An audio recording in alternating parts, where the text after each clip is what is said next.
வணக்கம். வசந்தம் டிவி மற்றும் வசந்தம் எஃப்எம்மின் 102.6 102.8 அலைவரிசையினூடாக இன்றும் சுயாதீன செய்தி பார்வையில் சந்திக்கின்றோம். இன்று மார்ச் மாதம் 28ஆம் தேதி தேசிய நாளேடுகள் வெளியிட்டிருக்கின்ற முக்கியமான செய்திகள் தொடர்பில் நாங்கள் விரிவாக பார்ப்பதற்கு தயாராக இருக்கிறோம். உங்களுடன் இருந்து கொள்ளும் நான் புஷ்பநாதன் பிரசன்னா. இன்றைய பத்திரிகைகளை பொறுத்தவரைக்கும் பிரதானமான செய்தியாக கடந்த பல வருடங்களாக நீடித்து வந்த வழக்கினுடைய தீர்ப்பு ஒன்று நேற்று தினம் அறிவிக்கப்பட்டிருக்கிறது. முன்னாள் சுகாதாரத்துறை அமைச்சர் கேலி ரம்புக்களுக்கு எதிரான பல்வேறு குற்றச்சாட்டுகள் மத்தியில் அவருக்கு எதிரான பல வழக்குகள் விசாரிக்கப்பட்டு வருகிறது. அதில் முதலாவது வழக்கு சட்டவிரோதமான நிறுவனம் ஒன்றிலிருந்து இலங்கைக்கான தேவையான மருந்துகளை இறக்குமதி செய்வதனூடாக நாட்டுக்கு மிகப்பெரிய நட்டத்தை ஏற்படுத்தியதோடு நோயாளர்களுடைய மனித உரிமையை மீறியிருப்பதான விடயத்தை அடிப்படையாகவே தொடுக்கப்பட்ட வழக்கில் இப்போது அவருக்கு எதிரான ஒரு தீர்ப்பு நேற்று தினம் அறிவிக்கப்பட்டிருக்கிறது. அதில் பல விடயங்கள் சுட்டிக்காட்டப்பட்டது. குறிப்பாக அவர் 7.5 கோடி ரூபாவை நட்டையீடாக செலுத்த வேண்டும் என்ற ஒரு தீர்ப்பு நேற்று தினம் அறிவிக்கப்படுகிறது. அவருக்கு எதிராக இன்னும் பல தீர்ப்புகள் பல வழக்குகள் இடம்பெற்ற நிலையில் அதில் ஒரு வழக்கு நேற்று தினம் தீர்ப்பாக வெளியாகியிருக்கிறது. இது தொடர்பான செய்திகள் தான் இன்று தினம் தமிழ் சிங்கள பத்திரிகைகளை பொறுத்தவரைக்கும் பிரதானமான செய்தியாக இடம்பெற்றிருப்பதை காணலாம். எனவே அதில் இடம்பெற்ற வழக்கினுடைய தீர்ப்பினுடைய அறிவிப்பு, அதில் கூறப்பட்ட விடயங்கள், அவர் மீதான குற்றச்சாட்டு உறுதிப்படுத்தப்பட்ட விதம் தொடர்பான விடயங்களை நாங்கள் முக்கியமாக பார்ப்பதற்கு தயாராக இருக்கின்றோம். இதேபோல நாட்டில் இன்னும் ஒரு வழக்கும் நீண்ட காலமாக விசாரணைக்கு உட்படுத்தப்பட்ட வழக்காக இருக்கிறது. உயிர்த்த ஞாயிறு தின தாக்குதல் தொடர்பான விவகாரம்.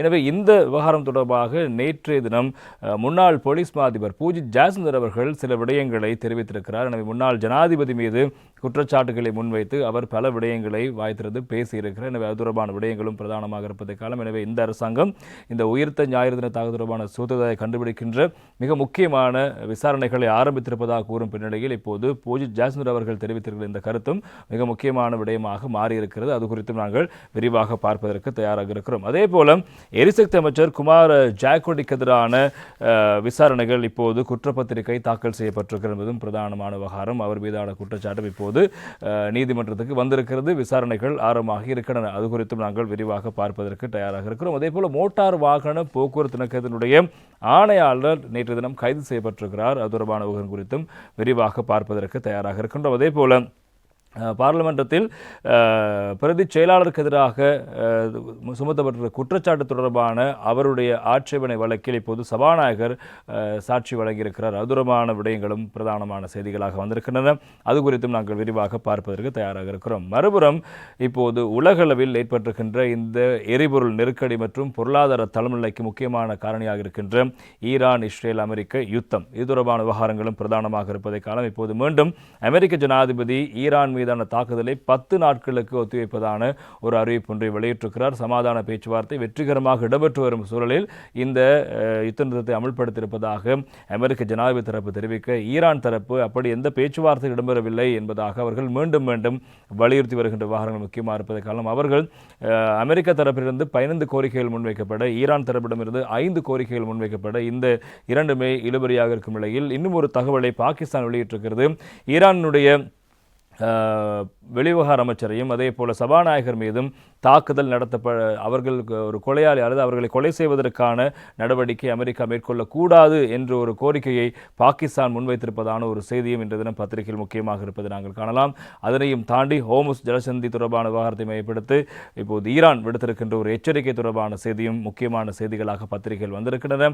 அதே போல ஐக்கிய அரபு எமிரேட்ஸ் மீது தொடர்ச்சியாக ஈரான் தாக்குதல் நடத்துவதற்கான காரணம் என்ன என்பது தொடர்பான விவகாரங்களை மையப்படுத்தி பல முக்கியமான தகவல்களும் இன்று தினம் பத்திரிகையில் வந்திருக்கின்றன. அது குறித்து நாங்கள் விரிவாக பார்க்கலாம். அதே போல நாட்டில் தற்போது நிலை வருகின்ற இந்த கடுமையான வறட்சியோடு கூடிய வானிலை தொடர்ச்சியாக ஜூன் நடுப்பகுதி வரை நீடிப்பதற்கான சாத்தியம் இருப்பதாக வளிமண்டல திணைக்களம் எச்சரிக்கை விடுத்திருக்கிறதுனால் மக்கள் இந்த நீரேந்து பகுதிகளில் வறட்சியான நிலைமை காணப்படுவதால் நீரை சிக்கனமாக பயன்படுத்த வேண்டும் என்பதான ஒரு கோரிக்கை முன்வைக்கப்பட, அதே போல இப்போது உலகளவில் எரிசக்தி விநியோகத்திற்கான பாரிய பிரச்சனை இருப்பதன் காரணத்தினால் இந்த எரிசக்தி விநியோகம் தொடர்பான விடயத்தில் இருக்கின்ற சிக்கலை போக்குவதற்காக மக்கள் இந்த மின்சார பயன்பாடு, எரிசக்தி பயன்பாட்டையும் சிக்கனமாக மேற்கொள்ள வேண்டும் என்ற ஒரு கோரிக்கை முன்வைக்கப்படுகிறது.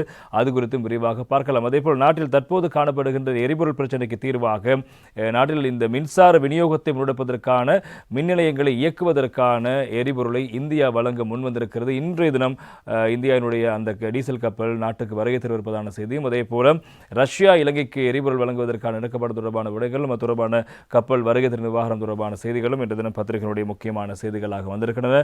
இவை உள்ளிட்ட மேலும் பல பிரதானமான முக்கியமான செய்திகள் பத்திரிகையில் இருக்கிறது. அது குறித்து நாங்கள் விரிவாக பார்ப்பதற்கு தயாராக இருக்கிறோம். எனவே முதலாவதாக இன்று தினம் பத்திரிகைகளுடைய பிரதான செய்தியாக வந்திருக்கின்ற கேலி ரம்புக்வெல்ல தொடர்பான விவகாரம் குறித்து நாங்கள் பார்ப்பதற்கு தயாராக இருக்கிறோம். இன்றைய லங்கா தீப பத்திரிகையினுடைய பிரதான தலைப்புச் செய்தியாக இந்த செய்தியை இடம்பிடிக்கிறது. ஹொர சமாகமக்கின் ஔஷத மிலதி அரான் ஜனதா ஐதிவாசிகம் கடலா கோட்டி ஹதாமாரக் ரஜයට ගෙවනුම් ජේෂ්ඨ අධිකරණයෙන් කැලියට නියෝග තවත් கோட்டி 20ක් ගෙවන්න சௌக்கிய හිටපු ලොක්කන් 4කට நியம කරයි என்பதாக இன்றைய தினம் லங்கா தீபத்தினுடைய பிரதான தலைப்பாக இருப்பதை காலம். எனவே ஒரு போலியான நிறுவனத்திடமிருந்து மருந்துகளை கொள்வன செய்தனூடாக மக்களின் உரிமை மீறப்பட்டிருப்பதாக நேற்று நீதிமன்றம் தீர்ப்பளித்திருக்கிறது. எனவே இதன் காரணமாக 7.5 கோடி ரூபாய் அரசாங்கத்துக்கு சேர்த்த வேண்டும் என்பதோடு உச்சநீதிமன்றம் நேற்று தினம் கேலி ரம்புக்வெல்லுக்கு உத்தரவிட்ட அதேவேளை இந்த சம்பவத்தோடு தொடர்புடைய மேலும் 4 அதிகாரிகள் 20 கோடி ரூபாவை செலுத்த வேண்டும் என்ற உத்தரவு நேற்று தினம் பிறப்பிக்கப்பட்டிருப்பதான செய்திதான் இந்த தினம் பத்திரிகையினுடைய பிரதானமான செய்திகளாக இடம்பெடுத்திருப்பதை நாங்கள் காணக்கூடியதாக இருக்கிறது. எனவே அது குறித்து நாங்கள் இப்போது விரிவாக பார்ப்பதற்கு தயாராக இருக்கிறோம்.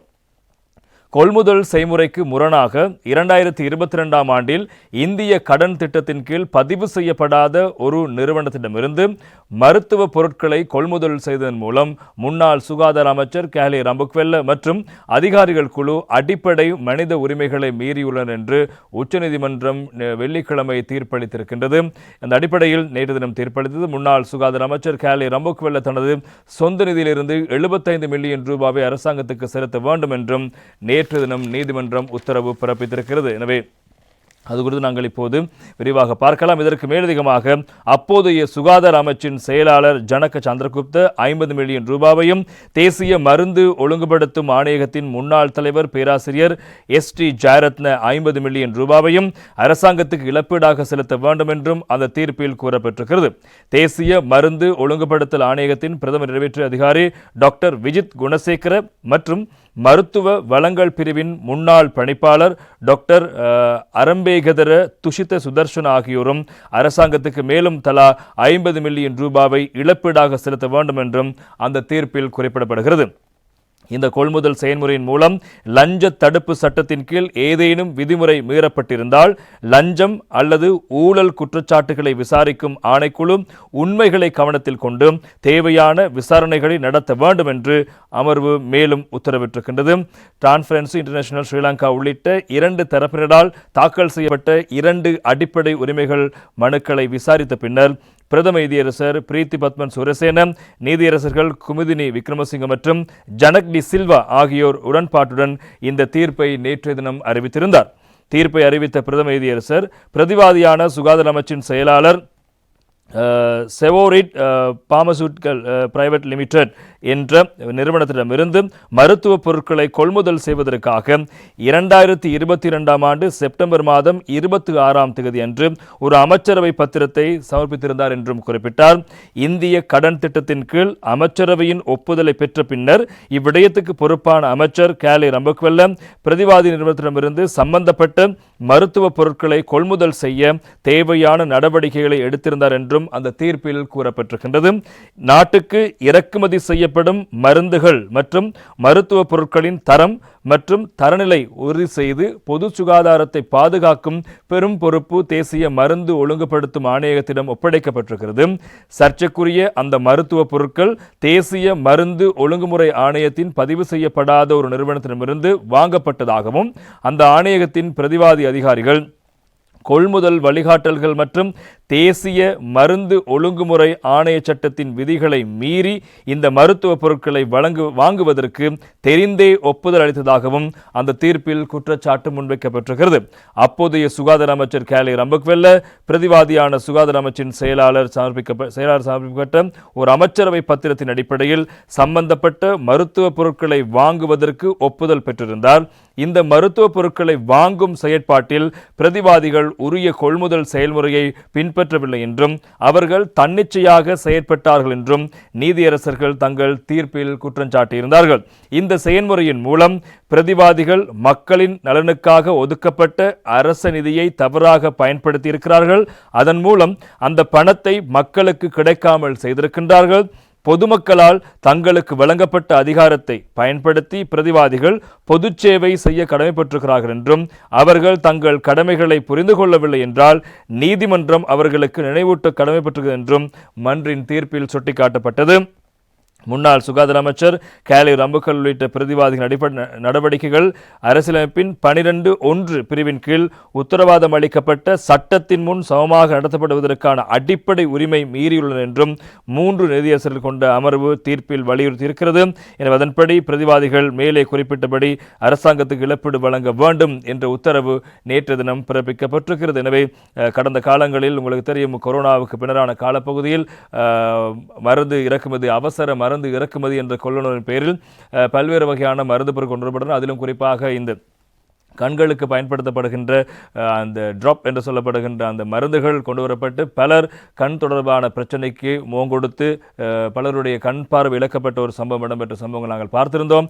அதிலும் பல்வேறு முறைகேடு சொல்லப்படுகிறது. அதில் இருந்த மருந்துகள் தொடர்பான பிரச்சனை இருக்கிறது. அதே போல பலருக்கு தடுப்பு மருந்தாக வழங்கப்படுகின்ற மருந்துகளிலும் பாரிய முறைகேடு இருப்பதாக சுட்டிக்காட்டப்பட்டு அது தொடர்பான விசாரணை மேற்கொள்ளப்பட்டு அதிலும் பலர் மரணித்தும் இருந்தார்கள். இவ்வாறு இந்த சட்டவிரோதமான நிறுவனங்களிடமிருந்து அவசர கொள்வனவு என்ற பெயரில் போலியான மருந்துகளை அல்லது தரமற்ற மருந்துகளை இறக்குமதி செய்து அந்த மருந்து பொருட்களை பொது சுகாதார கட்டமைப்பிற்குள் பயணித்ததனூடாக மக்களின் அடிப்படை உரிமை மீறப்பட்டதாகத்தான் இந்த வழக்கு தொடரப்பட்டது. எனவே அந்த வழக்கில் இப்போது அந்த அவசர அமைச்சரை பத்திரம் தாக்கல் செய்யப்பட்டு ஒரு நிறுவனத்திடமிருந்து மருந்து கொள்வனவு செய்யப்பட்டிருக்கிறது. ஆனால் அந்த நிறுவனம் சுகாதார அமைச்சில் பதிவு செய்யப்படாத நிறுவனம் என்ற விடயம் இந்த வழக்கில் உறுதிப்படுத்தப்பட்டது. எனவே அவ்வாறு பதிவு செய்யப்படாத நிறுவனம் ஒன்றிலிருந்து மருந்தை கொள்வனவு செய்வதற்கான அமைச்சரை பத்திரம் தாக்கல் செய்யப்பட்டிருந்தாலும் அந்த அமைச்சரை பத்திரத்துக்கு இணைவாக மருந்து ஒழுங்குபடுத்தல் ஆணைக்குழுவினுடைய அதிகாரிகள் அல்லது அங்கிருக்கின்ற பொறுப்பானவர்கள் ஒரு பதிவு செய்யப்படாத நிறுவனத்திடமிருந்து எப்படி மருந்துகள் இறக்குமதி செய்வதற்கு அனுமதி வழங்கப்பட்டது என்பதுதான்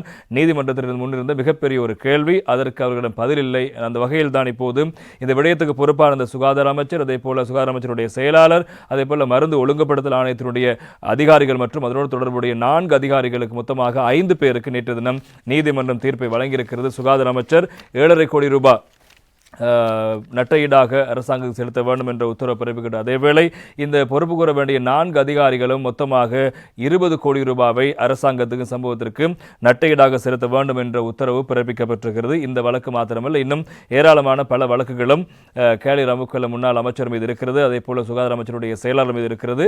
தொடர்பான வழக்குகளும் தொடர்ச்சியாக விசாரணைக்கு உட்படுத்தப்படும் தான் இப்போது இதனுடைய முதலாவது வழக்கினுடைய தீர்ப்பு நேற்று வெளியாகிருக்கிறது.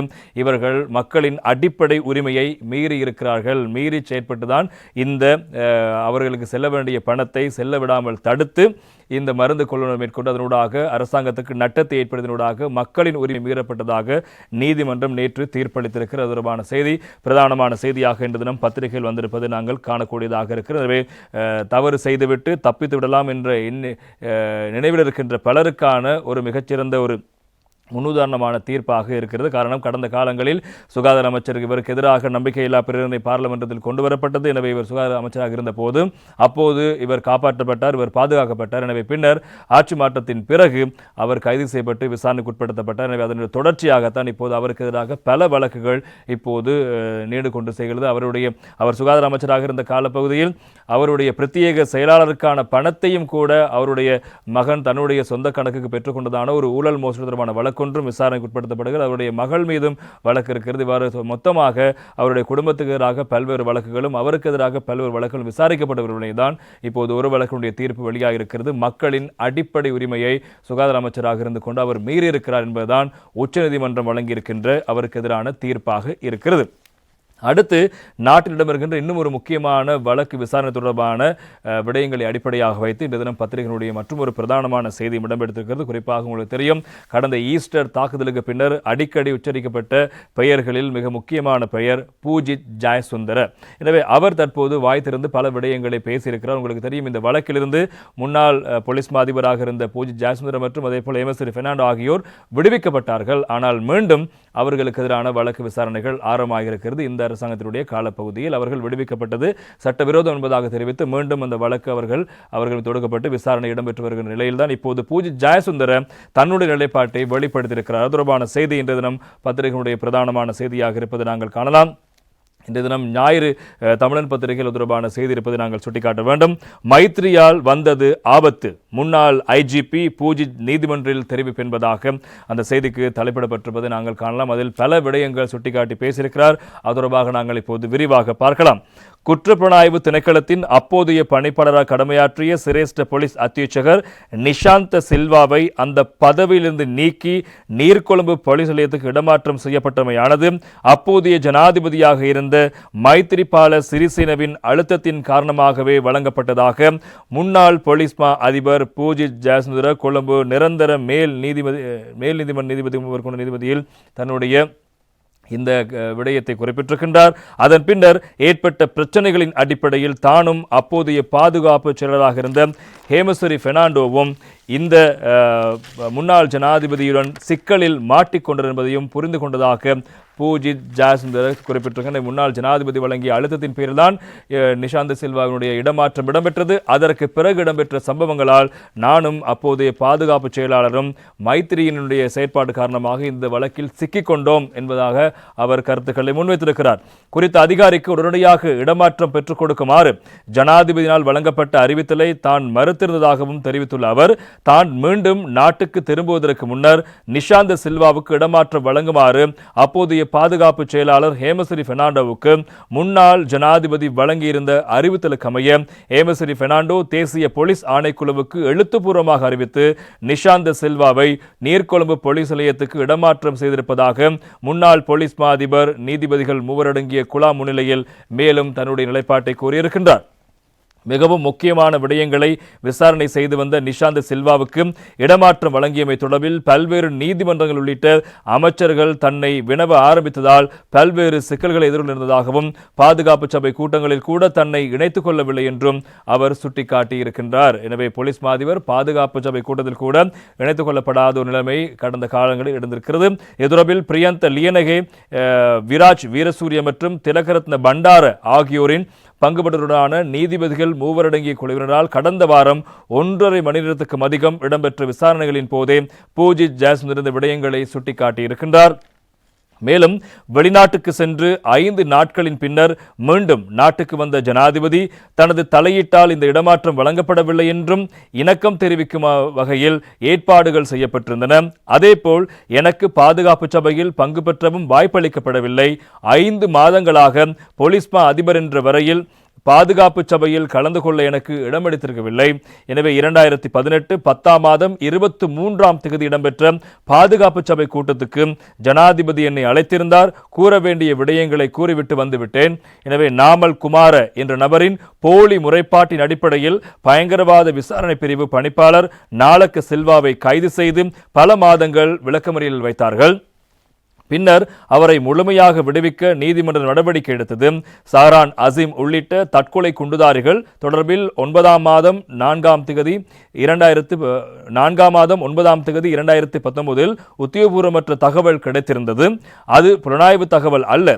எனது அதிகாரிகளோடு கலந்துரையாடிவிட்டு பொறுப்பான 4 அதிகாரிகளுக்கு FNA அறிக்கை அடிப்படையில் கடிதத்தின் மூலம் அறிவித்திருந்தேன். ஒரு சிலர் அதனை நகைச்சுவையாக எடுத்துக்கொண்டார்கள், சிலர் கவனத்தில் கொள்ளவில்லை.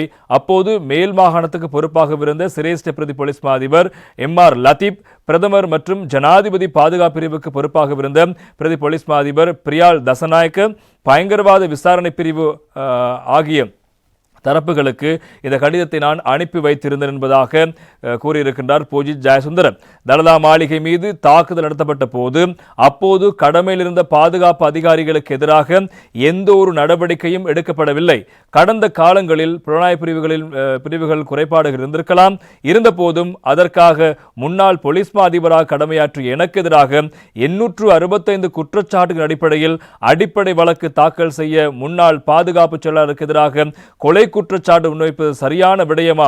ஏனைய சிரேஷ்ட போலீஸ் அதிகாரிகள், ஏனைய முப்படையைச் சேர்ந்த பொறுப்பு கூற வேண்டிய அதிகாரிகள் மற்றும் அரசியல்வாதிகள் உள்ளிட்ட பொறுப்பாக இருந்த எங்கள் இருவருக்கும் எதிராக கொலை குற்றச்சாட்டு முன்வைத்து வழக்கு தாக்கல் செய்யுமாறு முன்னாள் ஜனாதிபதி, முன்னாள் சட்டமா அதிபர் WD ஆலோசனை வழங்கி இருக்கிறார் என்பதாக பூஜித் ஜயசுந்தர் சுட்டிக்காட்டியிருக்கிறார். அவருடைய நியாயமான ஒரு கேள்வியாக இருக்கிறது. எனவே தலதா மாளிகை மீது தாக்குதல் நடத்தப்பட்ட போது அப்போது இருந்த போலீஸ் அதிகாரிகள் உயர்மட்ட அதிகாரிகள் மீது எவருக்கு எதிராகவும் எந்த செயற்பாடுகளும் மேற்கொள்ளப்படாத சூழலில் இந்த ஈஸ்டர் தாக்குதலுக்கு பிறகு மாத்திரம் பாதுகாப்பு செயலாளர் அதே போல போலீஸ் அதிபரை மாத்திரம் இலக்கு வைத்து எங்கள் மீது கொலை குற்றச்சாட்டு உள்ளிட்ட 865 குற்றச்சாட்டுகளை எங்கள் மீது மாத்திரம் சுமத்தி எங்களை பகடக்காய்களாக மாற்றி எங்களை குற்றவாளியாக முடக்குவதற்கான ஒரு திட்டம் தீட்டப்பட்ட விவகாரம் தான் எங்களுக்கு கவலை அளிக்கிறது. எந்த வகையில் நியாயம் என்பதாக முன்னாள் போலீஸ் அதிபர் பூஜித் ஜாஸ்முதர் அவர்கள் இந்த 3 நீதிபதிகள் அமரும் முன்னிலையில் தன்னுடைய இந்த வாக்குமூலத்தை பதிவு செய்யும் போது குறிப்பிட்டிருக்கிறார். எனவே மேலும் பல விடயங்களை அவர் கூறுகிறார். தேசிய பாதுகாப்பு கேள்விக்குறியானது தொடர்பில் நாங்கள் இருவர் மாத்திரமா பொறுப்பு கூற வேண்டும். முன்னாள் ஜனாதிபதி மைத்ரிபால சிறிசேன பக்கச்சார்பாக எங்கள் இருவருக்கும் எதிராக வழக்கு தாக்கல் செய்துள்ளார் என்றும் முன்னாள் போலீஸ் அதிபர் குறிப்பிட்டிருக்கின்றார். எனவே நாங்கள் மாத்திரமா இந்த விடயத்தில் குற்றவாளிகளாக்கப்பட வேண்டும், பொறுப்பு கூற வேண்டும். எனவே இதில் பாதுகாப்பு செயலாளர், பாதுகாப்பு போலீஸ் அதிபரை தவிர வேறு பாதுகாப்பு துறையில் வேறு எவரும் இல்லையா, அமைச்சர்கள் இல்லையா அல்லது அதிகாரிகள் இல்லையா, வேறு எவரும் இல்லையா? எனவே இந்த விடயத்தில் முன்னிலிருந்தே முன்னாள் ஜனாதிபதியோடு இருந்த முரண்பாடுகள் அடிப்படையாக வைத்து எங்களை மாட்டிவிடுவதற்கான ஒரு குற்றச்சாட்டை முன்வைத்து முன்னாள் ஜனாதிபதி மைத்ரிபால சிறிசேன தான் இந்த வழக்கில் எங்களை பிரதானமாக கோடிட்டு காட்டி எங்களை பிரதான குற்றவாளியாக மாற்றுகின்ற முயற்சியில் ஈடுபட்டார் என்பதாகத்தான் பூஜித் ஜாஸ்முதர் அவர்கள் இந்த குற்றச்சாட்டை முன்வைத்திருக்கிறார். தேவையான புலனாய்வு தகவல்கள் கிடைத்திருந்தும் 2019 4ஆம் மாதம் 21ஆம் தேதி சஹ்ரான் ஆசிம் உள்ளிட்ட தரப்பினர் தற்கொலை குண்டு தாக்குதல் தொடர்பில் முறையான நடவடிக்கை எடுக்காமை உள்ளிட்ட பல்வேறு குற்றச்சாட்டுகள் முன்வைத்து சட்டம் அதிபரால் முன்னாள் போலீஸ் அதிபர் மற்றும் முன்னாள் பாதுகாப்பு செயலர் ஆகியோருக்கு எதிராக கொழும்பு மேல் நீதிமன்ற நீதிபதிகள் மூவரடங்கிய குழாம் முன்னிலையில் வேறு வேறாக வழக்குகளை விசாரணை செய்த நீதிபதிகள் குழாம் 2022 2ஆம் மாதம் 12ஆம் தேதி பிரதிவாதி இருவரையும் வழக்கிலிருந்து முழுமையாக விடுவிக்க உத்தரவிட்டிருந்தது. அந்த தீர்ப்புக்கு எதிராக சட்டம் அதிபரால் முன்வைக்கப்பட்டிருந்த மேன்முறையீட்டை விசாரணை செய்த உயர்நீதிமன்ற நீதிபதிகள் ஐவரடங்கிய குழாம் மூவரடங்கிய நீதிபதிகள் குழாமின் உத்தரவை அதிகாரப்பூர்வமானதாக்கி பிரதிவாதிகளை விசாரித்து இறுதி தீர்ப்பை வழங்குமாறு உத்தரவிட்டது. அதற்கமைய பிரதிவாதியிடமான விசாரணை 26ஆம் தேதி ஆரம்பமாகியதோடு மேலதிகமான விசாரணை எதிர்வரும் ஏப்ரல் மாதம் 24ஆம் தேதி முன்னெடுக்க தீர்மானிக்கப்பட்டிருக்கிறது. பூஜித் ஜாஸ்முதரின் சார்பில் சிரேஷ்ட சட்டத்தரணிகளான ரோஷான் தெய்வல உள்ளிட்ட சட்டத்தரணிகள் ஆஜராகியிருந்தார்கள். இதேவேளை முன்னாள் பாதுகாப்பு செயலாளர் ஹேமசிறி பெர்னாண்டோவுக்கு எதிரான வழக்கு விசாரணையை எதிர்வரும் ஏப்ரல் மாதம் 29ஆம் தேதி ஆரம்பிக்க உத்தரவிடப்பட்டிருக்கிறது. ஹேமசிறி பெர்னாண்டோவின் சார்பில் சிரே சட்டத்தரணி சமிந்த அத்துக்கோருல, சட்டத்தரணிகளான ரஜிந்த ஜாயரத்னம், கிருஷாந்தி சில்வா, அல்விஸ் அதேபோல செனூரி விதான பத்திரன் மற்றும் சட்டத்தரணி பென் பாலசூரி ஆகியோரும் ஆஜராகியிருக்கிறார்கள் என்பது முக்கியமான செய்தி. எனவே இந்த வழக்கில் 2019 தாக்குதலுக்கு பிறகு குற்றவாளிகள் அல்லது இந்த பொறுப்பை மீறி இருக்கிறார்கள், தாக்குதல் தொடர்பான தகவல் கிடைத்தும் உரிய நடவடிக்கை எடுக்கப்படவில்லை என்ற குற்றச்சாட்டு அடிப்படையில் இவர்கள் கைது செய்யப்பட்டு வழக்கு விசாரணை மேற்கொள்ளப்பட்டு கடந்த 2022ஆம் ஆண்டு பிப்ரவரி 18ஆம் தேதி இந்த வழக்கிலிருந்து இந்த இருவருமே விடுவிக்கப்பட்ட நிலையில்தான் இப்போது மீண்டும் அவர்கள் விடுவிக்கப்பட்ட விவகாரம் தொடர்பாக 3 நீதிமன்றத்தினுடைய அந்த உத்தரவை மீள் பரிசீலனை செய்து உத்தரவு வழங்குமாறு கோரி இப்போது சட்டமாதிரிமன்றம் தாக்கல் செய்யப்பட்ட வழக்கின் பிரகாரம் மீண்டும் இந்த ஹேமசிறி பெர்னாண்டோ அதே போல பூஜித் ஜாஸ்முதர் ஆகியோர் விசாரணைக்கு உட்படுத்தப்பட்டு வருகிறார்கள். அந்த விசாரணையின் ஒரு பக்கமாகத்தான் பூஜித் ஜாஸ்முதர் முன்னாள் ஜனாதிபதி மீது இவ்வாறான அடுக்கடுக்கான விடயங்களை கூறியிருக்கிறார். நிஷாந்த சில்வாவினுடைய இடமாற்றம் செய்யப்பட்ட விவகாரம், அவர் கைது செய்யப்பட்டு சிறையில் அடைக்கப்பட்டு விசாரணை செய்யப்பட்ட விவகாரம், அதே போல தனக்கு வழங்கப்பட்ட அழுத்தம் தொடர்பான விவகாரம், அதே போல இந்த நல்லாட்சி அரசாங்கத்தின் காலப்பகுதியில் அவர் ஜனாதிபதி இருந்த காலப்பகுதியின் போது இந்த பாதுகாப்பு சபை கூட்டத்தில் கூட போலீஸ் அதிபராக என்னை அழைக்காமல் பாதுகாப்பு சபை கூட நடத்தப்பட்ட விவகாரம் தொடர்பாக பல விடயங்களை கூறியிருக்கிறார். அதே போல முன்னாள் ஜனாதிபதி தன்னையும் ஹேமசிறி பெர்னாண்டோவையும் இலக்கு வைத்து குற்றச்சாட்டை முன்வைத்து தங்களை 886 குற்றப்பத்திரிகை தாக்கல் செய்யக்கூடிய வகையிலான ஒரு குற்றவாளியாக மாற்றுவதற்கான முயற்சிகளை முன்னாள் ஜனாதிபதி மேற்கொண்டார் என்பதாகத்தான் பூஜித் ஜாஸ்முதர் அவர்கள் இந்த குற்றச்சாட்டுகளை முன்வைத்திருக்கிறார். இப்போது இந்த வழக்கில் இன்னும் ஒரு திருப்புமுனையாக இந்த அரசாங்கத்தினுடைய காலப்பகுதி விசாரணை அடிப்படையில் அப்போதைய உளவு பிரிவினுடைய தலைவராக இருந்த சாலை கைது செய்யப்பட்டிருக்கிறார். எனவே சாலையினுடைய கைதின் பிறகு பல முக்கியமான தகவல் வெளியாகலாம் என்ற நிலையில் இருக்கிற நிலையில் இப்போது அவர் மீதான விசாரணைகள் தொடர்ச்சியாக மேற்கொள்ளப்படும் நிலையில் தான் இப்போது பூஜித் ஜாஸ்முதர் அவர்களும் இப்படியான ஒரு கருத்தை முன்வைத்திருக்கிறார். மேலதிக செய்திகளை நாங்கள் பார்க்கலாம் ஒரு சிறிய விளம்பர இடைவேளையின் பின்னர்.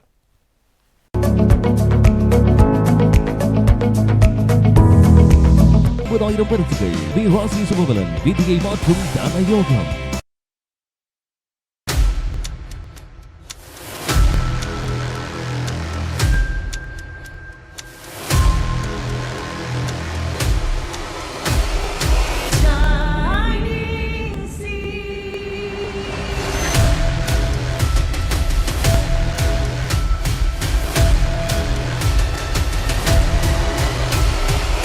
7ஆம் நாள் சனிக்கிழமை இரவு 9:30க்கு.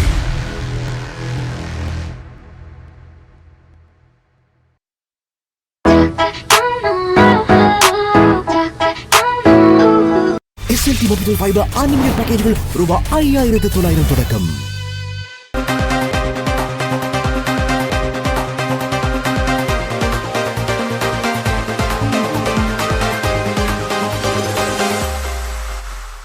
வசந்தம் டிவி மற்றும் வசந்தம் எஃப்எம்மின் சுயாதீன செய்தி பார்வையிட்டிருக்கிறோம். அந்த வகையில் பத்திரிகை வெளியாகிருக்கின்ற முக்கியமான செய்திகள் தொடர்பில் நாங்கள் பார்த்து கொண்டிருக்கின்றோம். இன்றைய பத்திரிகையில் மற்றொரு பிரதானமான செய்தி வந்திருக்கிறது. இப்போது அரசாங்கத்தில் இருக்கின்ற முக்கியமான அமைச்சர் இருக்கின்ற அமைச்சர் குமார ஜாக்கொடிக்கு எதிரான பத்திரிகை தாக்கல் செய்யப்பட்டிருக்கிறது. அது தொடர்பான செய்தி இந்த லங்காதீபத்தினுடைய முக்கியமான செய்தியாக இருப்பதை நாங்கள் காணலாம்.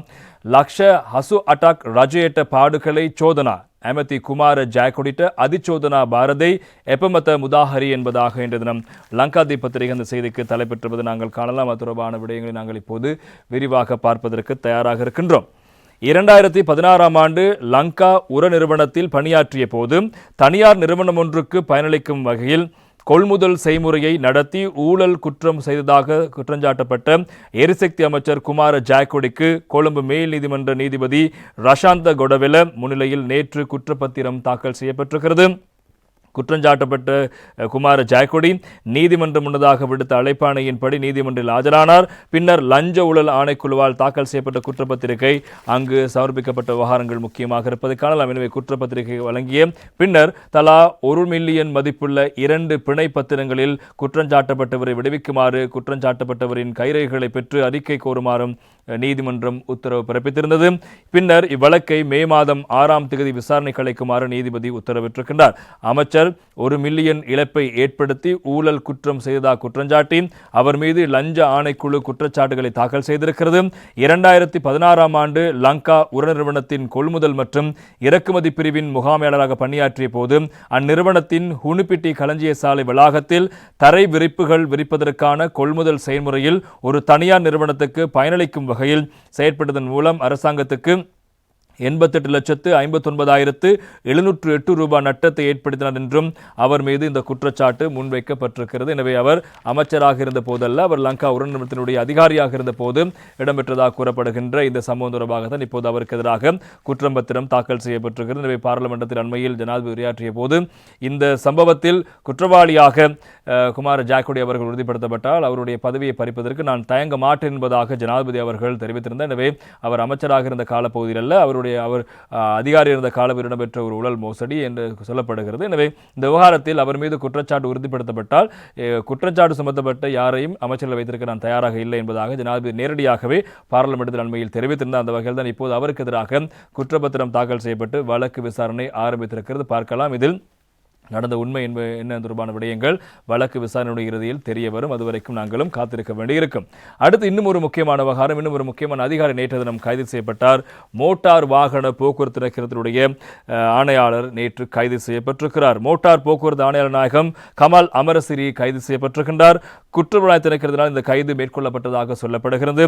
வாகன பதிவுகளில் இடம்பெற்றதாக கூறப்படும் முறைகேடுகள் தொடர்பான விசாரணைகளுக்கு அமைய அவர் கைது செய்யப்பட்டிருப்பதாக தெரிவிக்கப்படுகின்றது. உங்களுக்கு தெரியும், அண்மையில் கோப் குழு கூட்டத்தின் போது சில முக்கியமான விவகாரங்கள் வெளிவந்தன. அதிலும் இலங்கைக்கு இறக்குமதி செய்யப்பட்ட சில வாகனங்கள் பதிவு செய்யப்படாமல் நாட்டில் ஓடுகின்றன என்பது தொடர்பான விவகாரங்கள் வெளியாகிருக்கிறது. பதிவு செய்யப்படாமல் பல வாகனங்கள் நாட்டில் இன்னும் போக்குவரத்து இருக்கிறது. அதே போல் அனுமதி பெறப்படாத இன்ஜின் அளவை கொண்டிருக்கின்ற வாகனங்கள் பலவுக்கும் அனுமதி வழங்கப்பட்டிருக்கிறது. இவ்வாறான பல மோசடிகள் மேற்கொள்ளப்பட்டிருக்கிறது. எனவே இப்போதும் பதிவு செய்யப்பட வாகனங்களுக்கு எப்படி இலக்கத்தகடுகள் வழங்கப்பட்டன, அவை வீதிகளில் பயணிக்க முடியும் என்பது தொடர்பான பல விடயங்கள் கோப் குழுவில் ஒரு கேள்வியாக முன்வைக்கப்பட்டது.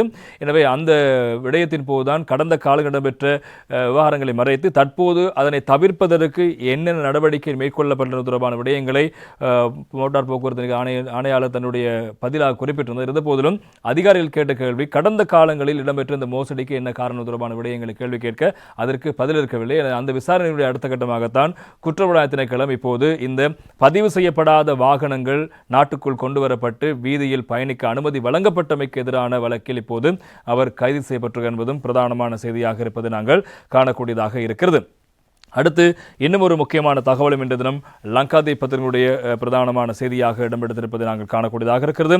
பார்லிமெந்து நியோஜ மஹலம்கங்கே வெட தகனமட்ட ஹிரைவி பெட்சம கதாநாயகர் நீதிபதி ந என்பதாக அந்த செய்திக்கு தலைப்பெற்றுவது நாங்கள் காணக்கூடியதாக இருக்கு. எனவே பார்லிமெண்டத்தினுடைய பிரதி பொதுச் செயலாளரினுடைய பதவி நீக்கம் அவர் மீதான குற்றச்சாட்டு முன்வைக்கப்பட்டு குறிப்பாக சட்டத்துக்கு எதிராக பாராளுமன்ற ஆலோசனை குழு குற்றப்பத்திரம் ஒன்று தாக்கல் செய்து பார்லிமெண்டத்தினுடைய பிரதி சபாநாயகர் சமிந்த குணரத்னவுக்கு பணி நீக்கம் செய்யப்பட்ட விவகாரத்துக்கு எதிராக அவர் தற்போது அதனை சவாலுக்கு உட்படுத்தி தாக்கல் செய்யப்பட்ட மனுவின் பிரதிவாதியாக பெயரிடப்பட்டிருக்கின்ற சபாநாயகர் சார்பாக சட்டமா அதிபர் ஆஜராக மாட்டார் என்பதாக நேற்றைய தினம் நீதிமன்றத்துக்கு மேல்முறையீட்டு நீதிமன்றத்துக்கு அறிவிக்கப்பட்ட விவகாரங்கள் முக்கியமாக இருப்பதை காணலாம். அவருடைய பதவி நீக்கம் சட்டத்துக்கு புறமானது என்பதாக பிரதி சபாநாயகர் சமிந்த குணரத்ன அவர்கள் இப்போது வழக்கொன்றை மேன்முறையீடு ஒன்றை தாக்கல் செய்திருக்கிறார் மேல்முறையீட்டு நீதிமன்றில். எனவே அந்த வழக்கில் பிரதிவாதியாக சபாநாயகர் பெயர் குறிப்பிடப்பட்டிருக்கிறது. எனவே சபாநாயகர் சார்பில் சட்டமா அதிபர் இந்த வழக்கில் ஆஜராகலாம் என்று எதிர்கூறப்பட்ட போதிலும் சட்டமா அதிபர் இந்த வழக்கில் ஆஜராக மாட்டார் என்பதாக நேற்று தினம் மேன்முறையீட்டு நீதிமன்றத்துக்கு இந்த வழக்கு அறிவிக்கப்பட்ட விவகாரங்கள் முக்கியமாக இருப்பதை காணலாம். அந்த அடிப்படைதான் சபாநாயகர் சார்பாக ஜனாபி சட்டத்தரணி கே கனகேஸ்வரன் அவர்கள் மேல்நீதிமன்றத்தில் நேற்று தினம் ஆஜராகியிருந்ததாக சுட்டிக்காட்டப்படுகிறது. சட்டமா அதிபர் ஆஜராகவில்லை. ஜனாபி சட்டத்தரணி கனகேஸ்வரன் அவர்கள் தான் இந்த வழக்கில் சபாநாயகர் சார்பாக ஆஜராகியிருப்பார் செய்தி முக்கியமாக இருப்பது காரணம். எனவே சபாநாயகர் அமைத்த ஒரு ஆலோசனை குழு கூட்டத்தினூடாக பிரதி செயலாளருக்கு எதிரான குற்றச்சாட்டு உறுதிப்படுத்தப்பட்டு அவருடைய பணி நீக்கம் செய்யப்பட்டு விசாரணை ஆரம்பிக்கப்படும் என்பதாக அறிவித்து விடுக்கப்பட்ட போதிலும் அதற்கு எதிராகத்தான் பிரதி செயலாளர் நாயகம் இப்போது நீதிமன்றம் சென்று சபாநாயகர் நீதிமன்றத்துக்கு அழைத்திருக்கிறார் என்பதும் இங்கே முக்கியமான செய்தியாக லங்காதீப் பத்திரிகையில் இடம்பெடுத்திருப்பது நாங்கள் காணக்கூடியதாக இருக்கிறது. அடுத்த இந்த தினம் மற்றும் ஒரு தகவலும் பிரதானமாக இருப்பதை காணலாம்.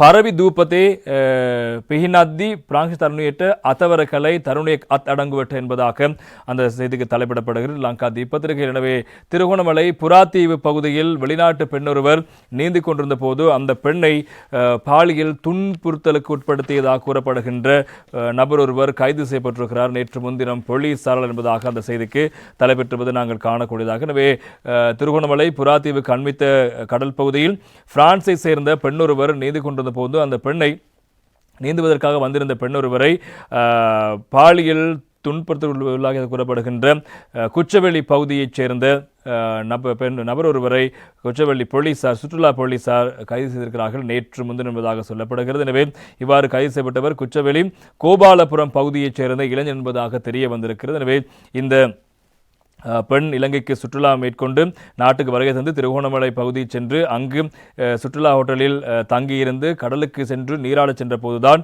இவ்வாறு இந்த சம்பவத்துக்கு முகங்கொடுத்திருக்கிறார். இது தொடர்பாக சுற்றுலா போலீசில் முன்வைக்கப்பட்ட முறைப்பாட்டுக்கு அமைய அந்த இளைஞன் தேடப்பட்டு வந்த நிலையில் இப்போது நேற்று முன்தினம் குச்சவெளி கோபாலபுரம் பகுதியைச் சேர்ந்த அந்த இளைஞன் கைது செய்யப்பட்டிருப்பதாக அந்த செய்திகளும் பிரதானமான செய்தியாக இன்று தினம் லங்காதீப் பத்திரிகையில் நீதிமன்றத்துடன் கூடிய செய்தியாக இடம்பெடுத்திருப்பது நாங்கள் காணக்கூடியதாக இருக்கிறது. அடுத்து நாங்கள் இன்னும் ஒரு முக்கியமான விடயம் குறித்து பார்க்க போகின்றோம். இப்போது ஈரான் இஸ்ரேல் அதே போல அமெரிக்கா சார்பான இந்த மத்திய கிழக்கு யுத்தம் தொடர்பான விவகாரங்களும் பிரதானமான செய்திகளாக இன்று தினம் பத்திரிகையில் வந்திருப்பது நாங்கள் காணக்கூடியதாக இருக்கிறது. எனவே அது குறித்தான விடயங்கள் குறித்து நாங்கள் இப்போது பார்ப்பதற்கு தயாராக இருக்கிறோம். இன்றைய லங்காதீப் பத்திரிகைகள் தொடர்பான பல செய்திகள் இடம்பெடுத்திருப்பது நாங்கள் காணக்கூடியதாக இருக்கிறது. பலாகாலவட்ட கஹன்னேன ட்ரம்ப்கே தீரணைய தவத் தின தாயக்கட்ட திக்வே என்பதாக இன்றைய தினம் லங்காதீப் பத்திரிகை தலைப்பெற்றுவதற்கான ஈரானுடைய அணுசக்தி நிலையங்கள் அல்லது மின்சக்தி நிலையங்கள் மீது தாக்குதல் நடத்தப்பட மாட்டாது 10 நாட்களுக்கு என்பதாக ட்ரம்ப் அறிவித்திருப்பதாக இன்றைய லங்காதீப் பத்திரிகைகள் தொடர்பான செய்தி இடம்பெடுத்திருப்பது நாங்கள் காணக்கூடியதாக இருக்கிறது. ஈரான் விவகாரத்தில் ஒரு புதிய கால அவகாசத்தை அமெரிக்க ஜனாதிபதி டொனால்ட் ட்ரம்ப் வியாழக்கிழமை இரவு அறிவித்திருக்கின்றார். ஈரானின் எரிசக்தி நிலையங்கள் மீது அடுத்த 10 நாட்களுக்கு எந்த தாக்குதலும் நடத்தப்பட மாட்டாது என்று முன்னாள் ஜனாதிபதி அறிவித்திருக்கின்றார். முன்னதாக திங்களன்று தொடர்பாக அவரது 5 நாட்கள் கொண்ட ஒரு காலக்கெடுவை அறிவித்திருந்தார். அந்த காலக்கெடு வெள்ளிக்கிழமை முடிவடைந்தது. ஈரான் அரசாங்கத்தின் கோரிக்கையை ஏற்று அதன் எரிசக்தி நிலையங்கள் மீதான தாக்குதல்களை நாங்கள் 10 நாட்களுக்கு ஒத்திவைத்துள்ளோம். இந்த அவகாசம் ஏப்ரல் மாதம் 6ஆம் தேதி 2026 அன்று இரவு 8 மணி வரை அமலில் இருக்கும் என்று அவர் தனது ட்ரூத் சோஷியல் பக்கத்தில் குறிப்பிட்டிருக்கின்றார். ஈரானுடன் பேச்சுவார்த்தை தொடர்வதாக அவர் கூறினார். எனவே போலி செய்தி ஊடகங்களில் அதாவது ஃபேக் நியூஸ் மீடியா கூற்றுக்களுக்கு மாறாக எங்களது பேச்சுவார்த்தைகள் மிகச் சிறப்பாக இடம்பெற்று வருகின்றன என்று ட்ரம்ப் அந்த ட்ரூத் பக்கத்தில் கூறியிருக்கின்றார். முன்னதாக திங்களன்று ஈரானுடனான தனது பேச்சுவார்த்தைகள் சரியான திசையில் பயணித்து வருவதாக ட்ரம்ப் தெரிவித்திருந்தார். ஈரான் இந்த கூற்றை மறுத்ததோடு பேச்சுவார்த்தைகள் தங்கள் நிபந்தனைகளில் அடிப்படையிலேயே நடைபெறும் என்றும் ஈரான் பகிரங்கமாக அறிவித்திருந்தது. எனவே முன்னதாக வியாழக்கிழமை இரவு வெள்ளை மாளிகையில் நடைபெற்ற அமைச்சரவை கூட்டத்தின் போது ஈரானிடமிருந்து தங்களுக்கு கிடைத்த ஒரு பரிசு குறித்து டொனால்ட் ட்ரம்ப் குறிப்பிட்டிருந்தார். ஈரானில் உள்ள சரியான நபர்களோடு நாங்கள் மிகச் சிறந்த பேச்சுவார்த்தை நடத்தி வருகின்றோம். அவர்கள் எங்களுக்கு ஒரு பரிசை அளித்திருக்கிறார்கள். உங்களோடு பேச்சுவார்த்தை நடத்துவதில் நாங்கள் தீவிரமாக இருக்கிறோம் என்பதை நிரூபிக்கும் வகையில் 8 பெரிய கப்பல்களை ஹோர்முஸ் நீரிணை வழியாக செல்ல நாங்கள் அனுமதித்திருக்கிறோம் என்று ஈரான் எங்களிடம் கூறியது என்பதாகவும் ட்ரம்ப் அவர்கள் வெள்ளை மாளிகை ஊடகத்தில் கூறியிருந்தார். பாகிஸ்தான் கொடிகளை பறக்கவிட்ட 8 கப்பல்கள் உண்மையில் ஹோர்முஸ் நீரிணை வழியாக சென்றன என்ற தகவல் தனக்கு பின்னர் கிடைத்ததாக ட்ரம்ப் தெரிவித்திருக்கின்றார். மேலும் 2 கப்பல்களை செல்ல அனுமதிக்கப் போவதாக ஈரான் பின்னர் தன்னிடம் தெரிவித்ததாகவும் அவர் குறிப்பிட்டிருக்கின்றார். புதன்கிழமை நட்பு நாடுகளின் கப்பல்கள் ஹோர்முஸ் நீரிணை வழியாக செல்ல ஈரான் அனுமதி அளித்து வருவதாக ஈரானிய வெளியுறவு அமைச்சர் அப்பாஸ் அராச்சி அவர்கள் கூறியிருந்தார். சீனா, ரஷ்யா, இந்தியா, ஈராக் மற்றும் பாகிஸ்தான் போன்ற நட்பு நாடுகளுக்கு ஹோர்முஸ் நீரிணை வழியாக செல்ல நாங்கள் அனுமதி வழங்குகிறோம் என்று அராக்சி அவர்கள் தெரிவித்திருந்தார். அராக்சியின் இந்த கூற்று குறித்து தகவலை மும்பையில் உள்ள ஈரானிய துணை தூதரகம் வெளியிட்டிருக்கின்றது. எனவே அமெரிக்காவுக்கும் ஈரானுக்கும் இடையிலான பேச்சுவார்த்தைகளை நடத்துவதற்கு ஒரு சாத்தியமான இடமாக பாகிஸ்தானின் பெயர் முன்மொழியப்பட்டுள்ளதை இங்கு நினைவு கூறலாம். மத்திய கிழக்கில் நடைபெற்று வரும் போரை பேச்சுவார்த்தைகள் மூலம் முடிவு கொண்டு வரவும் அந்த பிராந்தியத்தில் அமைதியை ஸ்திரத்தன்மையும் நிலைநாட்டவும் மேற்கொள்ளப்பட்டு வரும் முயற்சிகளுக்கு பாகிஸ்தான் முழு ஆதரவையும் அளிக்கிறது என்று பாகிஸ்தான் பிரதமர் ஷபாப் ஷெரீப் செவ்வாய்க்கிழமை மாலை ட்விட்டரில் பதிவிட்டிருந்தார். அமெரிக்க ஜனாதிபதி டொனால்ட் ட்ரம்ப் ஷபாஸ் ஷெரீப்பின் இந்த அறிக்கையை ட்ரூத் சோஷியல் தளத்தில் பகிர்ந்திருந்தார். இதிலிருந்து பாகிஸ்தான் மத்தியஸ்தத்தின் கீழ் பேச்சுவார்த்தை அமெரிக்காவும் தயாராக இருக்கலாம் என்றும் ஊகிக்கப்படுகின்றது. பிபிசி நியூயார்க் பிசினஸ் செய்தியாளர் நட்டாலி ஷெமனி கூற்றுப்படி ஈரானிய எரிசக்தி நிலையங்கள் மீதான தாக்குதலை நிறுத்தி வைப்பது குறித்து ட்ரம்பின் சமூக ஊடக பதிவுக்கு பிறகு எண்ணெய் விலைகள் சரிந்திருப்பதாக சொல்லப்படுகின்றது. அமெரிக்க பங்குச்சந்தை மூடப்பட்ட சிறிது நேரத்திலேயே ஈரானிய எரிசக்தி நிலையங்கள் மீதான தாக்குதல்களை ஏப்ரல் 6 வரை ஒத்திவைப்பதாக ட்ரம்ப் அறிவித்திருக்கிறார். அமெரிக்காவுடைய பங்குச்சந்தை மூடப்பட்ட சிறிது நேரத்திலேயே இந்த அறிவிப்பை அவர் வெளியிட்டிருக்கின்றார். போர் காரணமாக எண்ணெய் விநியோகத்தில் ஏற்படக்கூடிய பற்றாக்குறை குறித்த கவலைகளால் வியாழக்கிழமை எண்ணெய் விலைகள் உயர்ந்திருந்தன. ஆனால் ட்ரம்பின் சமூக ஊடக பதிவுக்கு பிறகு விலைகள் மீண்டும் வீழ்ச்சியடைந்திருப்பதாக சொல்லப்படுகிறது. பிராண்ட் ரக மசக எண்ணெயின் எதிர்கால ஒப்பந்தங்கள் ஒரு பீப்பாய் சுமார் 108 அமெரிக்க முடிவடைந்தன. ஆனால் ட்ரம்பின் அறிவிக்கு பின்னர் 1 மணி நேரத்துக்கு பிறகு அது $1 வீழ்ச்சி கண்டிருப்பதாக சொல்லப்படுகிறது. தொழில்நுட்ப நிறுவனங்களின் பெரும் பங்கை கொண்ட நாஸ்டக் குறியீடு சுமார் 2.4 வீழ்ச்சி கண்டிருக்கிறது. இந்த வீழ்ச்சிக்கு ஒரு காரணம் அமெரிக்காவில் மெட்டா பிளாட்ஃபார்ம்ஸ் நிறுவனத்துக்கு எதிராக அடுத்தடுத்து 2 தீர்ப்புகள் வந்ததை தொடர்ந்து அதன் பங்குகளில் ஏற்பட்ட கடுமையான சரிவாகும். சமூக ஊடக அடிமைத்தனம் தொடர்பான ஒரு வழக்கில் லாஸ் ஏஞ்சலிஸ் ஜூரி மெட்டா மற்றும் யூடியூப் நிறுவனங்களை குற்றவாளிகளாக அறிவித்தது. மனிதாரருக்கு 56.5 கோடி ரூபாய் அபராதம் செலுத்த உத்தரவிட்டது. அமெரிக்க சந்தைகள் அக்டோபரிலிருந்து சமீபத்திய உச்சத்திலிருந்து 11% சரிந்திருக்கின்றன. அவை அதிகாரப்பூர்வமாக சரிவு நிலைக்குள் நுழைந்துவிட்டதாக நிபுணர்கள் கூறுகிறார்கள். எனவே வியாழக்கிழமை வர்த்தக அமர்வில் S&P 500 குறியீடு 1.7% சரிந்திருக்கிறது. அதே நேரத்தில் டவ் ஜோன்ஸ் தொழில்துறை சராசரி குறியீடு 1% சரிவுடன் முடிவடைந்திருப்பதாக சொல்லப்படுகின்ற அமெரிக்காவுடைய பங்குச்சந்தையினுடைய வீழ்ச்சி கட்டமாக வீழ்ச்சி. மறுபுறம் யூடியூப்புக்கு எதிரான ஒரு தீர்ப்பு அதனுடைய வீழ்ச்சிக்கு இன்னும் ஒரு காரணமாக இருக்கிறது. போல ஏனைய பல நிறுவனங்களும் அமெரிக்காவுடைய பங்குச்சந்தை நிறுவனங்கள் இப்போது வீழ்ச்சி வரும் கண்ட நிலையில்தான் இப்போது அதனுடைய 26ஆம் தேதி அந்த முடிவுக்கு பிறகு ட்ரம்ப் இந்த யுத்த நிறுத்த அறிவிப்பை 10 நாட்களுக்காக நீடித்து ஏப்ரல் 6 வரை நீடித்திருக்கின்ற விவகாரங்கள் முக்கியமாக இடம்பெடுத்திருப்பதை காணலாம். இதே போல ஈரான் இந்த விடயத்தில் பல விடயங்களை விடாப்புடியாக வைத்திருக்கிறது. பின்வாங்க வழியே இருக்காது. ஈரானுக்கு ட்ரம்ப் விடுத்த புதிய எச்சரிக்கை என்ன என்பதாக இன்று தினம் பத்திரிகையினுடைய உட்பக்க செய்திகளாக இடம்பெடுத்திருப்பதை காணலாம். அமெரிக்கா ஈரானுடன் பேச்சுவார்த்தை நடத்தி வருவதாக டொனால்ட் ட்ரம்ப் கூறி வருகிறார். ஆனால் மறுபுறம் ஈரான் அமெரிக்காவின் அமைதி திட்ட முன்மொழிவை நிராகரித்திருக்கிறது. அமெரிக்காவுடன் பேச்சுவார்த்தை நடத்தவில்லை என்று ஈரான் தெரிவித்திருக்கிறது. இதற்கிடையில் ஈரான் விரைவில் தீவிரமாக செயற்பட வேண்டும், இல்லையெனில் மிகவும் தாமதமாகிவிடும், பின்வாங்குவதற்கு வழியே இருக்காது என்று டொனால்ட் ட்ரம்ப் எச்சரிக்கை விடுத்திருக்கின்றார். மறுபுறம் ஈரானின் இஸ்லாமிய புரட்சிகர காவல்படை காவல்படை தளபதி அலிசேரா டங்ஷுரியை கொன்றுவிட்டதாக இஸ்ரேல் அறிவித்திருக்கின்றது. எனவே மிகவும் தாமதமாகி விடுவதற்கு முன்பே இதை விரைவாகவும் தீவிரமாகவும் அணுகுங்கள் என்று பேச்சுவார்த்தை குறித்து ஈரானிய தலைவர்களுக்கு ட்ரம்ப் ஒரு எச்சரிக்கை விடுத்திருக்கின்றார். தன்னுடைய சமூக ஊடக பதிவில் இந்த விடயங்களை கூறுகின்ற போது, எனவே ஈரானின் பேச்சுவார்த்தையாளர்கள் மிகவும் விசித்திரமானவர் என்று அவர் விவரித்திருக்கின்றார். அவர்கள் ஒரு ஒப்பந்தத்துக்காக அமெரிக்காவிடமிருந்து கெஞ்சுகிறார்கள் என்று அவர் கூறியிருக்கிறார். மேலும் ஈரானின் இராணுவம் நிர்மூலமாக்கப்பட்டு விட்டது என்றும் மீண்டும் வருவதற்கு பூஜ்ஜியம் வாய்ப்புகளை உள்ளன என்றும் ட்ரம்ப் தனது அறிவிப்பை குறிப்பிட்டிருக்கின்றார். இருந்தபோதிலும் அவர்கள் எங்கள் முன்மொழிவை பரிசீலிக்க மட்டுமே செய்கிறோமே தவிர பகிரங்கமாக தெரிவிக்கிறார்கள், அது தவறு என்று அவர் ட்ரூத் சோஷியல் மீடியாவில் குறிப்பிட்டிருக்கின்றார். ஈரான் விரைவில் தீவிரமாக செயற்பட வேண்டும், இல்லையில் மிகவும் தாமதமாகிவிடும், பின்வாங்குவதற்கு வழியே இருக்காது, அது நன்றாகவும் இருக்காது என்று ட்ரம்ப் தெரிவித்திருக்கின்றார். புதன்கிழமை அன்று ஈரானின் வெளியுறவு அமைச்சர் அப்பாசி அராக்ஷி ஈரானுக்கு தற்போதைக்கு பேச்சுவார்த்தை நடத்தும் எண்ணம் இல்லை என்பதாக தெரிவித்திருந்தார். செய்திகள் நட்பு நாடுகள் மூலம் தெரிவிக்கப்பட்டுள்ளன, ஆனால் இந்த தகவல் பரிமாற்றங்கள் உரையாடலோ அல்லது பேச்சுவார்த்தையோ அல்ல என்றும் அவர் தெரிவித்திருக்கிறார். எனவே அமெரிக்காவுடைய அந்த தகவல்கள் நட்பு நாடுகளோட எங்களுக்கு கிடைத்திருக்கிறதே தவிர நாங்கள் இன்னும் பேச்சுவார்த்தைக்கோ அதற்கான இணக்கப்பாட்டையோ அல்லது அவர்கள் அனுப்பிய அந்த 15 அம்ச கோரிக்கைக்கு இணக்கம் தெரிவிப்பதோ அல்லது நாங்கள் கூறுகின்ற விடயங்களையோ அடிப்படையாக வைத்து எந்த விதமான இருதரப்பு பேச்சுவார்த்தையும் இன்னும் எந்த கட்டத்திலும் ஆரம்பிக்கப்படவில்லை என்பதாக ஈரான் திட்டவட்டமாக நிராகரித்திருக்கிறது ட்ரம்பினுடைய பேச்சை. இதற்கிடையே ஈரானின் இஸ்லாமிய புரட்சிகர காவல்படை கடற்படை தளபதி அலிசேரா டங்ஷுரியை கொன்றுவிட்டதாக இஸ்ரேல் தெரிவித்திருக்கிறது.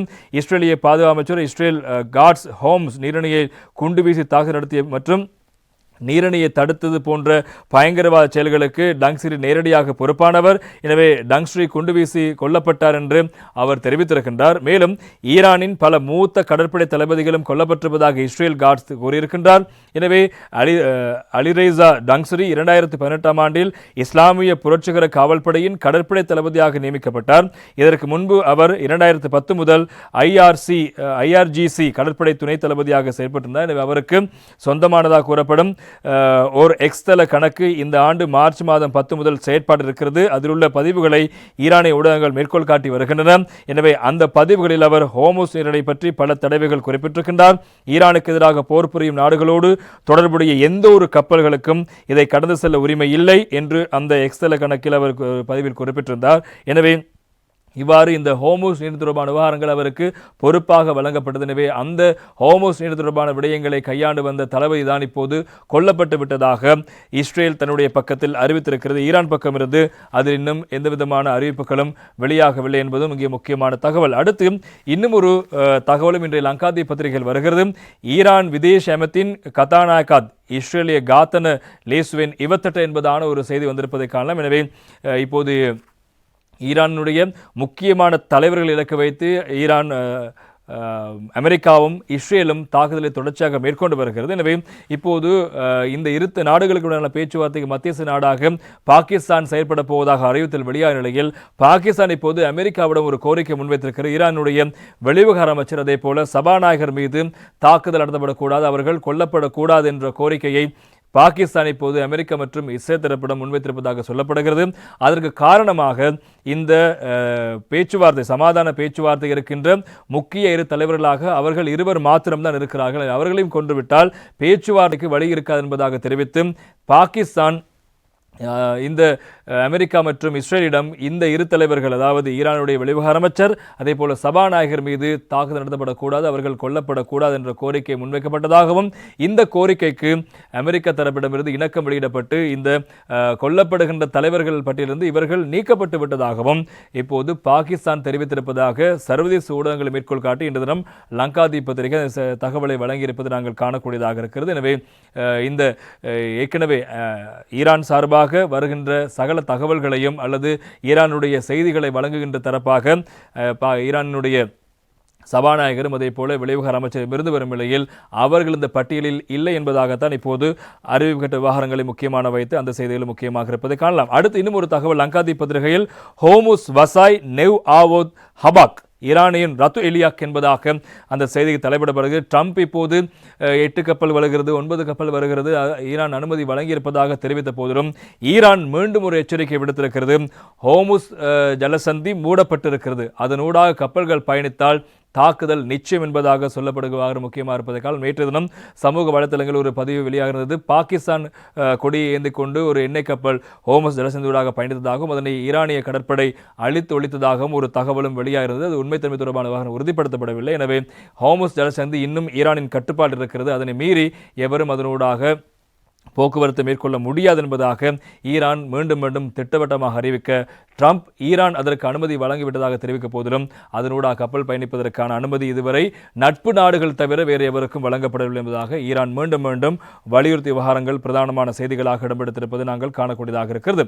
அடுத்து இன்னும் ஒரு முக்கியமான செய்தி, குறிப்பாக ஐக்கிய அரபு அமீரகம் இந்த தாக்குதலில் கடுமையாக தாக்கப்படுகின்ற ஒரு நாடாக இருக்கிறது. அதற்கு என்ன காரணம் தொடர்பான விடயங்களை பார்க்கலாம் ஒரு சிறிய விளம்பர இடைவேளையின் பின்னர்.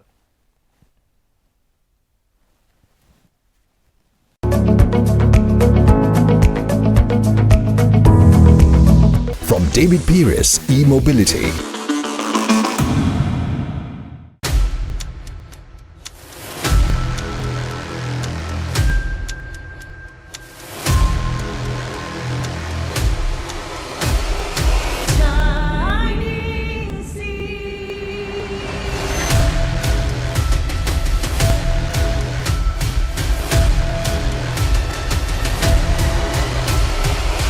ஏழாம் நாள் சனிக்கிழமை இரவு 9:30.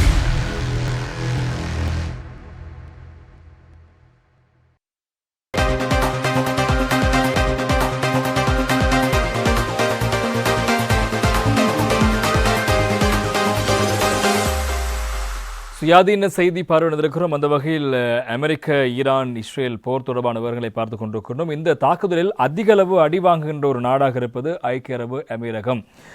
துபாய், ஷார்ஜாவுடைய பல பகுதிகளில் தொடர்ச்சியாக தாக்குதல் மேற்கொள்ளப்பட்டு வருகிறது. இதற்கு என்ன காரணம் தொடர்பான விடயங்களும் இன்று தினம் பத்திரிகையுடைய முக்கியமான செய்தியாக இருப்பதை காரணம். அமெரிக்கா, இஸ்ரேல் மற்றும் ஈரான் இடையான போர் 4வது வாரத்தில் நுழையும் வேளையில் ஐக்கிய அரபு எமிரேட்ஸ் வேகமாக ஈரான் நாட்டின் இலக்காக மாறி வருகிறது. ஈரான் நாட்டின் ஆரம்பகால உத்தி இஸ்ரேலை மட்டும் தாக்குவதாக இருந்தது. ஆனால் இப்போது அந்த உத்தியிலிருந்து விலகி வளைகுடா ஒத்துழைப்பு கவுன்சில் உறுப்பு நாடுகள் மீது ஆயிரக்கணக்கான ட்ரோன்கள் மற்றும் ஏவுகணைகளை ஏவி இருக்கின்றது. போரின் தொடக்கத்திலேயே இந்த பிராந்தியத்தில் உள்ள அமெரிக்க தளங்கள் இலக்கு என்று ஈரான் தெரிவித்திருந்தது. என அமெரிக்காவுக்கும் இஸ்ரேலுக்கும் ஐக்கிய அரபு எமிரேட்ஸுடன் நல்லுறவு இருப்பதால் ஈரான் தனது தாக்குதலை அந்நாட்டின் மீது குவித்து ஒரு தெளிவான செய்தியை பிற இரு நாடுகளுக்கும் அனுப்பியிருக்கின்றது. பிப்ரவரி 28 அன்று அமெரிக்காவும் இஸ்ரேலும் ஈரான் நாட்டுக்கு எதிராக கூட்டு ராணுவ நடவடிக்கை தொடங்கிய போது ஈரான் தாமதமின்றி இஸ்ரேலை மாற்றமல்லாமல் அமெரிக்காவின் நட்பு நாடுகளான வளைகுடா நாடுகளையும் தாக்க ஆரம்பித்தது. Bahrain, Kuwait, Saudi, Qatar, Oman மற்றும் குறிப்பாக ஐக்கிய அரபு எமிரேட்ஸ் இலக்கு வைக்கப்பட்டன. நாட்டு அதிகாரிகள் கூற்றுப்படி ராணுவ தளங்களோடு சேர்த்து விமான நிலையங்களும், ஹோட்டல்கள், குடியிருப்பு பகுதிகள் மற்றும் குறிப்பாக எரிசக்தி நிலையங்கள் போன்ற பொதுமக்கள் இடங்கள் மீதும் ஈரான் தாக்குதல் மேற்கொண்டு வருகிறது. மோதலை விரிவுபடுத்துவதன் மூலம் போரின் செலவை அனைத்து தரப்பினருக்கும் அதிகரிக்கவும், போருக்கு ஏற்குமாறு அமெரிக்காவை வற்புறுத்த வளைகுடா நாடுகளுக்கு அழுத்தம் கொடுக்கவும் ஈரான் விரும்புகிறது.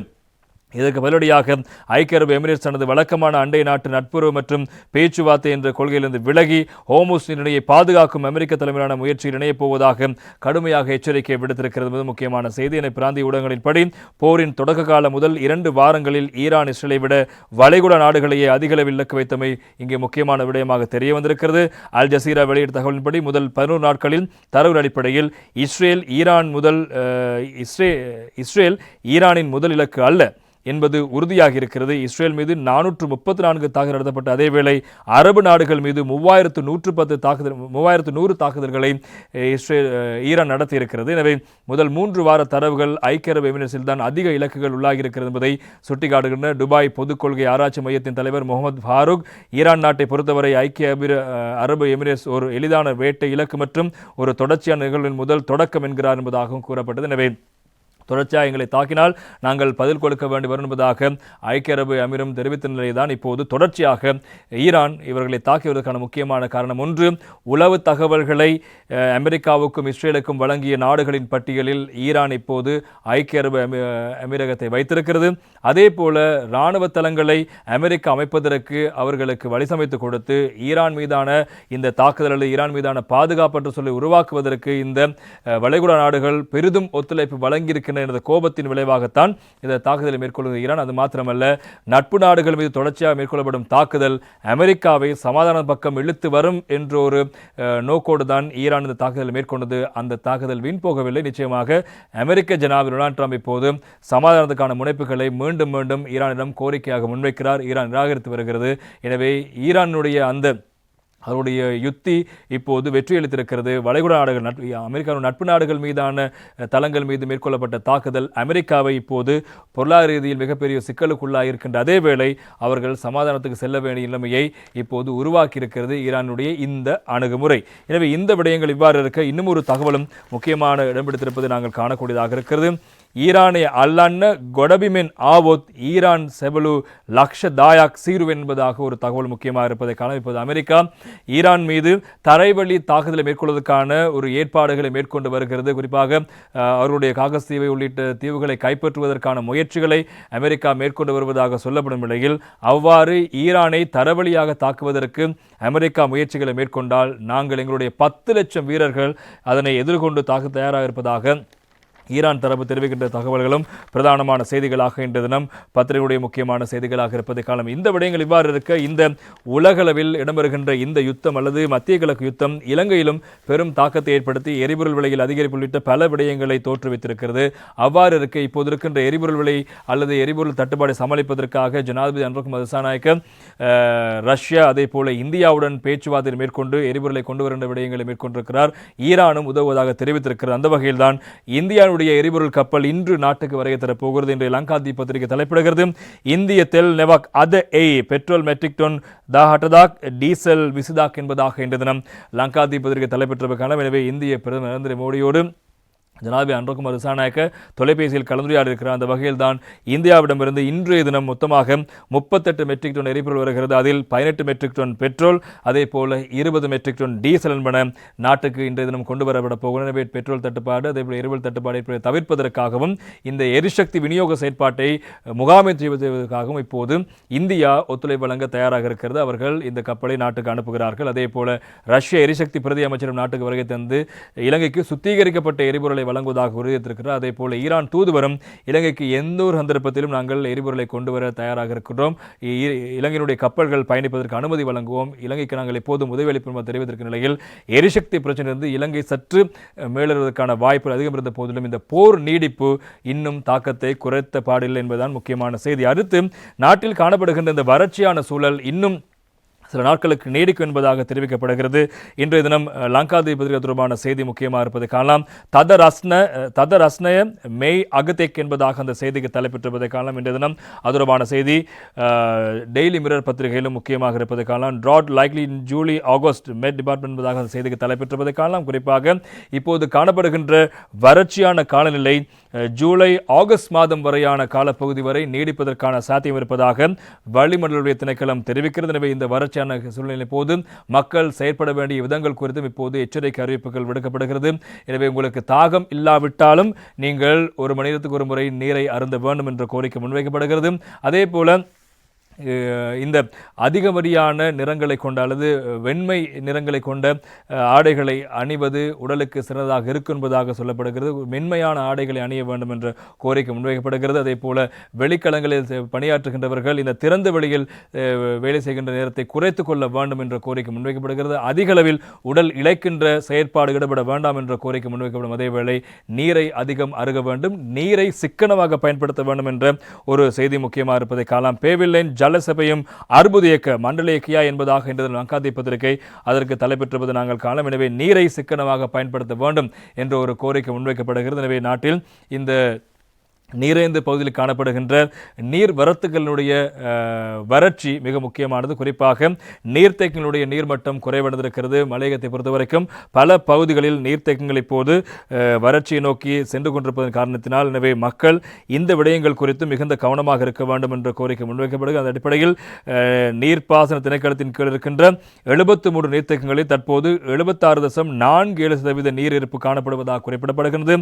அம்பாறை மாவட்டத்தில் உள்ள 9 நீர்த்தேக்கங்களில் 61.84% கொள்ளளவை கொண்டிருப்பதாக திணைக்களம் கூறுகிறது. அனுராதபுரம் மாவட்டத்தில் 10 நீர்த்தேக்கங்கள் நீரின் கொள்ளளவு 90.01% காணப்படுகிறது. பதுளை மாவட்டத்தில் உள்ள 7 நீர்த்தேக்கங்களில் நீரின் கொள்ளளவு 94.93 வீதமாகவும், மட்டக்களப்பு மாவட்டத்தில் உள்ள 4 நீர்த்தேக்கங்களில் 91.03% நீரின் கொள்ளளவு காணப்படுகிறது. அம்பாந்தோட்டை மாவட்டம் உள்ளிட்ட பல பகுதிகளிலும் இதனால் நீர்த்தேக்கங்களில் இப்போது வரைக்கும் நீர் பற்றாக்குறைக்கான காரணிகள் ஏற்படவில்லை. நீர் கொள்ளளவு 90% அதிகம் காணப்படுகிறது. ஆனால் இந்த தொடர்ச்சியாக எதிர்வரும் ஆகஸ்ட் மாதம் வரை இந்த வறட்சியான வானிலை நிலவும் என்பதால் மக்கள் சிக்கனமாக நீரை பயன்படுத்த வேண்டும். எனவே இது நீடிக்கும் பட்சத்தில் மின்சார உற்பத்திக்கான பிரச்சனை பாதிப்பதற்கான வாய்ப்பு இருப்பதாக சொல்லப்பட்ட போதிலும் இன்றைய தினம் டெய்லி மிரர் பத்திரிகை தொடர்பான செய்தி வந்திருக்கிறது. இந்த நீர் மின் உற்பத்தியில் எந்தவிதமான பிரச்சனை இப்போதைக்கு இல்லை என்பதாக சொல்லப்படுகிறது. குறிப்பாக அந்த நீர் மின் நீர்த்தேக்கங்கள் அண்மித்த பகுதிகளில் வறட்சியான காலநிலை இருந்தாலும் நீர்த்தேக்கங்களின் நீர்மட்டம் இன்னும் ஓரளவு போதுமான அளவு காணப்படுவதால் இந்த நீர்த்தேக்கங்களில் நீர்மட்டம் குறைந்த காரணத்தினால் இந்த மின் உற்பத்தி தொடர்பான விடயத்தில் எந்த பிரச்சனையும் ஏற்படுவதற்கான வாய்ப்பு இல்லை என்பதாகத்தான் இன்று தினம் நீர்ப்பாசன திணைக்களம் அதே போல வளிமண்டல திணைக்களம் உள்ளிட்டவை தெரிவித்த கருத்துக்களை மேற்கோள் காட்டி செய்தி வந்திருக்கின்றன. இருந்தாலும் மக்கள் நீங்கள் பயன்படுத்துகின்ற மின்சாரத்தின் அளவையும் குறைத்துக் கொள்ள வேண்டும். அதே போல பயன்படுத்துகிற நீரினை நீங்கள் சிக்கனமாக பயன்படுத்த வேண்டும். சிறுவர்கள் முதியோர் ஆகியோரை நீங்கள் இந்த வெயிலிருந்து பாதுகாப்பானவர்களாக அவர்களை வைத்துக் கொள்ள வேண்டிய நடவடிக்கைகளை மேற்கொள்ள வேண்டும் என்பதாகவும் அந்த செய்திகள் பிரதானமான செய்திகளாக இன்று தினம் பத்திரிகையில் இடம்பெடுத்திருப்பதை நாங்கள் காணக்கூடியதாக இருக்கிறது. இது குறித்தும் நீங்கள் மிகுந்த கவனமாக இருக்க வேண்டும். அதே போல இந்த காலப்பகுதியில் இந்த எரிபொருளை பதுக்குகின்ற செயற்பாடுகளும் தொடர்ச்சியாக இடம்பெற்று வருகிறது. அவ்வாறான சுற்றி வளைப்புகளும் இப்போது இடம்பெறுகிறது. வெடிமில்லட்ட டீசல் விக்குனு லொரியாக் தெல் லீட்டர் எத்தாஸ் விசக் கொட்டுவை என்பதான ஒரு செய்தி இன்று தினம் சிங்கள பத்திரிகைகளை பொறுத்தவரைக்கும் வெளியாகிருப்பது காலம். குறிப்பாக அம்பேபுச பகுதியில் ஒருவரிடமிருந்து 1020 லிட்டர் டீசல் அடங்கிய ஒரு தாங்கி லொரியோடு கைப்பற்றப்பட்டிருப்பதாக தெரிவிக்கப்படுகிறது. வரக்காப்பள போலீசார் இந்த சுற்றி வளைப்பை மேற்கொண்டிருக்கிறார்கள். எனவே அதன் போது இந்த சந்தேக நபர் கைது செய்யப்பட்டிருக்கிறார். எனவே அதிக விலைக்கு எரிபொருளை விற்பனை செய்வதற்காக பதுக்கி வைக்கப்பட்ட டீசல் தொகை கிட்டத்தட்ட 1020 லிட்டர் டீசல் இவ்வாறு கைப்பற்றப்பட்டதோடு சந்தேக நபரும் அம்பேபுச பகுதியில் கைது செய்யப்பட்டதாக வரக்காப்பள போலீசார் தெரிவித்த தகவலும் முக்கியமான செய்திகளாக இன்று தினம் பத்திரிகையில் இடம்பெடுத்திருப்பதை நாங்கள் காணக்கூடியதாக இருக்கிறது. இந்த தகவலோடு இன்றைய சுயாதீன செய்தி பார்வை நிறைவுக்கு வருகிறது. நாளையும் சுயாதீன செய்தி பார்வையில் சந்திக்கலாம். வணக்கம்.